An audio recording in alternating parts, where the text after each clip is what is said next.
Ngayong unang araw ng Disyembre, kaliwat kanan ng pagpapailaw ng mga giant Christmas tree. Nagliwanag din ang Bonifacio Global City dahil sa kakaibang light and sound show. Live mula sa Bonifacio Global City, may report si Jamie Santos. Jamie? Jessica, 24 days na lang, Pasko na, kaya ramdam na talaga ang simoy ng Kapaskuhan. Dito nga sa Bonifacio Global City ay kakaiba yung ginawa nilang pagsalubong sa unang araw ng Disyembre. Tinawag nila itong BGC's Epic Sight and Sound Spectacle.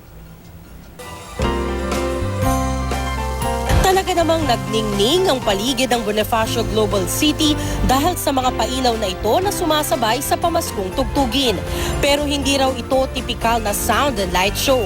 Bukod sa pag-showcase ng illuminations at decorations, ito ay full production.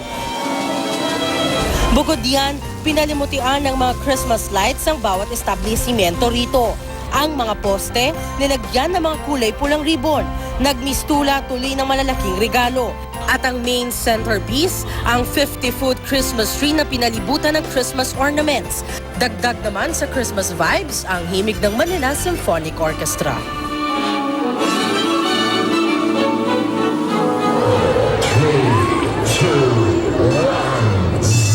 Pinailawan na rin ngayong gabi ang giant Christmas tree sa University of Santo Tomas na may taas na 70 feet.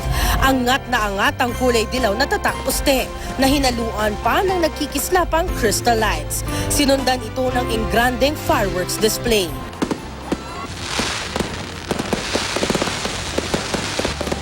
Nagliwanag din ang makasaysayang UST main building. Napakahaba ng selebrasyon ng mga Filipino ng Pasko. Kaya nga tayo rin, December 1 pa lang, unang araw ng Disyembre, nagsisimula na rin tayo ng ating pagdiriwang. Bukod sa Christmas tree lighting, ngayong gabi na rin ang pagbubukas ng taunang USC Christmas Concert, kung saan mag-aalay ng mga pamaskong awitin ang ilan sa mga ipinagmamalaking mga awit ng universidad.